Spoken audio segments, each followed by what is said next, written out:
E aí, tudo bem? Sou Alfredo Oliva, sou professor universitário e hoje eu quero fazer uma autoapresentação, ou seja, quero falar um pouquinho sobre mim mesmo, sobre a minha trajetória acadêmica, sobre como eu sou como pessoa, pelo menos contar algumas coisas acerca da minha vida. Sou originário de uma família italiana e nasci então na cidade de São Paulo, no bairro do Bexiga, que é um bairro tradicionalmente de italianos. Mas eu muito pequenininho fui morar em Carapicuíba, que é uma cidade da Grande São Paulo. Foi lá que eu fiz o primeiro grau, fiz o meu ensino fundamental. Eu fiz graduação na área de teologia, numa época em que o curso de graduação não era um curso regulamentado pelo governo federal, e só muitos anos depois que eu havia terminado a graduação em teologia, esse curso passou a ser regulamentado. Eu fiz então a revalidação desse diploma para poder ter a graduação em teologia reconhecida também pelo governo federal. Enquanto eu fazia a graduação em teologia, porque eu vim para a cidade de Londrina, que é onde eu moro agora, eu vim para Londrina para estudar teologia. Eu comecei a estudar teologia e comecei a ter muito interesse pela área de história. Comecei a estudar então história na Universidade Estadual de Londrina. Eu estudei no antigo seminário da Igreja Presbiteriana Independente, STAGS, depois se tornou Seminário Teológico Antônio de Godoy Sobrinho, que era o nome do diretor, mas na época se chamava Seminário Teológico de Londrina. E comecei a fazer então graduação em História simultaneamente. Eu estava no segundo ano de Teologia e comecei a fazer o primeiro ano em História na Universidade Estadual de Londrina. Quando eu terminei as duas graduações, eu passei um tempo no Nordeste, fui trabalhar como professor no seminário da Igreja Presbiteriana Independente, na cidade de Fortaleza, e enquanto eu estive lá, eu fiz mestrado na área de teologia, um mestrado que não é reconhecido, mas que foi um curso muito importante para a minha formação, no Seminário Teológico Batista do Norte do Brasil, que fica, na verdade, no Nordeste, na cidade de Recife, e desenvolvi um trabalho de pesquisa sobre a Torá, que é o modo como os judeus se referem àquilo que os cristãos chamam de Antigo Testamento. Às vezes a Torá é descrita apenas como os 5 primeiros livros da Bíblia, o que nós chamamos muitas vezes de Pentateuco. Às vezes essa palavra assume outros sentidos, mas enfim, eu fiz uma pesquisa sobre a história de Israel, sobre o período Medo-Persa e sobre o significado da palavra Torá dentro desse período e o papel da Torá, o que seria a Torá dentro desse período. Também enquanto morei em Fortaleza, eu fiz mestrado em Sociologia. Isso é muito interessante porque, embora eu seja graduado em História, eu nunca fiz mestrado em História. Fiz o mestrado na área de Sociologia e, ironicamente, ou de uma forma muito interessante e legal para mim, embora o mestrado fosse em Sociologia, o meu trabalho foi um trabalho de caráter antropológico, o meu orientador foi um antropólogo e eu fiz um trabalho de pesquisa de campo sobre uma igreja neopentecostal muito famosa no Brasil. Então eu fiz um trabalho de campo, fiquei assistindo os cultos nessa igreja, fiz diário de campo, fiz anotações daquilo que eu observava e eu fundamentalmente me preocupei nesse período em observar tudo aquilo que aparecia acerca, em torno do diabo, ou seja, as crenças, mas também os ritos, no caso específico, não exclusivamente, mas mais especificamente o rito do exorcismo, no âmbito do neopentecostalismo,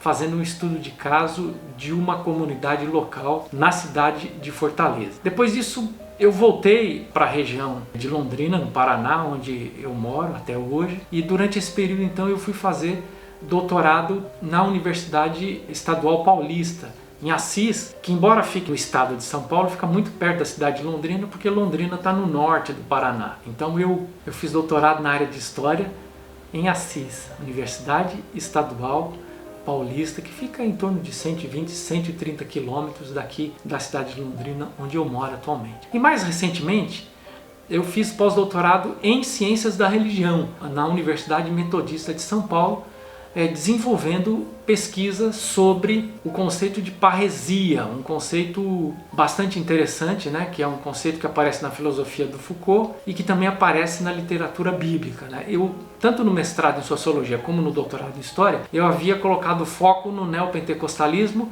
e nos seus conceitos e práticas em torno do diabo. No pós-doutorado, então, eu desloquei um pouco o tema, fui para o cristianismo antigo e trabalhei com o conceito de parresia, e oportunamente eu vou gravar um vídeo sobre esse tema, que para mim é um tema bastante interessante. Na minha carreira docente, né, que já é relativamente longa essa altura, eu tenho quase 30 anos de docência, eu comecei trabalhando com o ensino religioso numa escola particular na cidade de Londrina. Trabalhei com o primeiro grau, segundo grau, né, fundamental e médio, né, durante 2 anos, mas logo comecei a dar aula em graduação em História. Eu fiquei 15 anos dando aula em escolas teológicas, tanto aqui em Londrina como depois em Fortaleza, e agora, um pouco mais de 13 anos, é que eu comecei a trabalhar exclusivamente com História, na graduação em História, na Universidade Estadual de Londrina, né? Então, a docência é uma coisa que eu gosto bastante. Eu tenho muita necessidade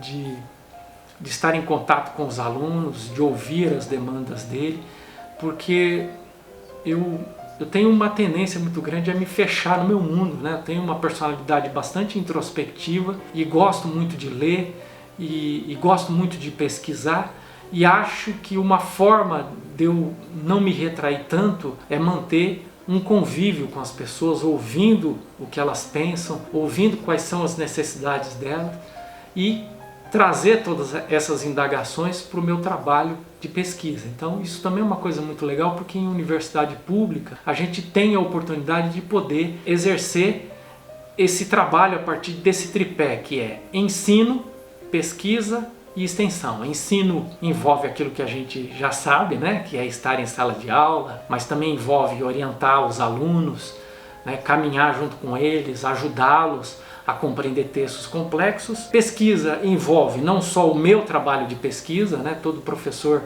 de universidade pública tem um projeto cadastrado na própria instituição, mas também iniciar outros pesquisadores. Tão fascinante quanto fazer pesquisa é ajudar pessoas que queiram fazer pesquisa a se tornarem pesquisadoras. E depois entra também o trabalho de extensão, que é um pouco isso que eu estou fazendo através do YouTube, né? Então eu pego os meus temas de pesquisa, os temas que eu debato com os meus alunos, e procuro fazer isso numa linguagem que pelo menos eu gostaria de pensar que é um pouco mais acessível para a maior parte das pessoas, né? Então, é lógico que extensão não se resume a isso. A universidade tem uma estrutura bastante complexa para poder fazer extensão, seja colocando cursos de curta duração, seja prestando serviços à comunidade. A universidade onde eu trabalho gerencia o maior hospital da região, né? Então também tem uma clínica odontológica muito grande. Então a universidade pública tem algumas coisas muito interessantes em termos daquilo que a gente poderia chamar de extensão e também de serviço à comunidade. Eu tenho alguns livros escritos. A minha tese de doutorado foi adaptada na forma de livro e se chama A História do Diabo no Brasil, é publicado pela Fonte Editorial. Tem também um livro chamado 100 anos de Pentecostes, que eu escrevi junto com alguns colegas, tanto colegas professores pesquisadores, como colegas alunos e alunas pesquisadoras, e a gente publicou esse texto exatamente quando o pentecostalismo brasileiro completou 100 anos, né, o pentecostalismo foi inserido no Brasil em 1910, portanto esse texto foi publicado em 2010. São diversos ensaios sobre diversas expressões do pentecostalismo no país, com recortes dos mais variados. Eu fui organizador junto com outro colega que é professor numa universidade pública também. O livro mais recente que eu publiquei é um texto de antropologia e sociologia da religião. É um texto que saiu neste ano, né? E ele introduz conceitos básicos, né? Tanto no campo da sociologia como no campo da antropologia, para quem tem interesse específico em trabalhar com religião, que é o trabalho que eu venho fazendo já há muitos anos, tá bom? Eu espero que você entenda o porquê dessa autoapresentação, né? O meu intuito é apenas que você saiba qual é a minha formação, que você saiba o que eu sou capaz ou o que eu não sou capaz de fazer, né? O meu campo de especialidade. Até isso pode ajudar quando você quiser sugerir algum tema para que eu possa discutir. Você vai ver que algumas coisas talvez eu consiga fazer mais ou menos, e tantas outras coisas eu sequer sonho em saber como é que se faz. Tá bom? Só lembrando que todo professor universitário tem sempre um currículo que é chamado Currículo Lattes, que é um currículo público, uma plataforma pública onde a gente posta tudo aquilo que a gente faz. Então tudo que eu faço em termos de carreira acadêmica, carreira docente, carreira profissional, tudo aquilo que eu faço em termos de escrita e publicação, e de palestras, e de cursos, e minicursos, e disciplinas que eu ministro, está tudo lá colocado da forma mais detalhada possível, e isso é público, qualquer um pode ter acesso. Eu só fiz esse vídeo para que você, que não é um especialista nessa área, possa ter um acesso facilitado ao autor deste canal e dos vídeos que certamente você tem assistido aí, tá bom? Eu espero que isso ajude a você entender o modo como eu enxergo o mundo. Não esqueça então de se inscrever no meu canal, de curtir os vídeos que eu tenho postado, que são feitos com muito carinho, deixar bem claro que esses vídeos são feitos de forma voluntária. Eu vejo isso como extensão do meu trabalho como funcionário público. Para mim, ser funcionário público significa não só trabalhar numa instituição pública e atender as pessoas que estão matriculadas na universidade pública, mas prestar qualquer tipo de trabalho que eu possa oferecer para a sociedade. Afinal de contas, é a sociedade que me contrata e é a sociedade para ela que eu presto o meu serviço, e eu gostaria de poder ajudar, através da minha profissão, a maior quantidade possível de pessoas. Tá bom? Se você quiser sugerir algum tema dentro desse campo que agora eu expliquei com mais detalhes, eu vou gravar o vídeo para responder as suas perguntas ou indagações com o maior prazer, claro, sempre com essa ressalva, se eu for capaz de tratar desse tema. Um abraço e, por favor, continue acompanhando os meus vídeos.